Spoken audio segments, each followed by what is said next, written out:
बाहेर पावसाचं वातावरण झालेलं, थंडी वाजायलेली. आपल्या गुलाबाला पण भरपूर फुले आलेली आहेत.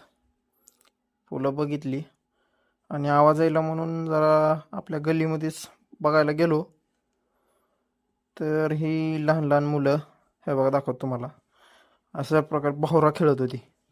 तुम्ही खेळला कधी भोवरा? त्यांच्यापाशी बसलो थोड्या वेळ, त्याच्यानंतर मग आलो घरी आणि थोड्या वेळ मग टाईमपास मोबाईल बघत बसलो. मग कंटाळा आला म्हणून लावलं पाणी, फ्रेश वगैरे व्हावं म्हटलं.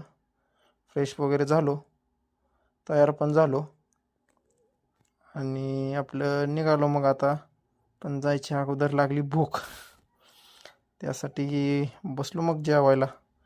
जेवायला केली होती ही आपली शेंग. शेंग काय आवडत तर नाही मला, पण आता घेतला पोटासाठी खाऊन आणि तशी मस्त झाली. मग काय बाहेर जायचं म्हणलं, आलो महिनाकडं, तर बघतोय तर काय महिन्यात पण पेट्रोल नाही. मग पेट्रोल टाकावं म्हणून काढली महिना बाहेर, मारला स्टार्टर आणि निघालो मग पेट्रोल टाकायला. पेट्रोल टाकायला निघालो, जरा बाहेर आलो तर काय ह्या वातावरणामुळं खूपच थंड असं वातावरण झालंय, गार लागतं एकदम. हे बघा कसा पाऊस पडलाय, हिरवंगार सगळीकडे झालेला आहे. आणि तुम्हाला दाखवतो आपल्या इकडचं हे सगळं हिरवंगार वातावरण झालेलं आहे.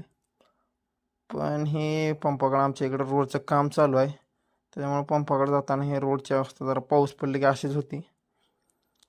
वास यायला लागला वडापावचा एक नंबर. आलो पंपावर. पंपावर बघतोय तर पंपावरचं मेंबर पण गायबच आहे. मग लावली गाडी, दिला आवाज, या म्हटलं जरा काही आहे. आलं, टाकलं मग महिन्यामध्ये पेट्रोल आपल्या.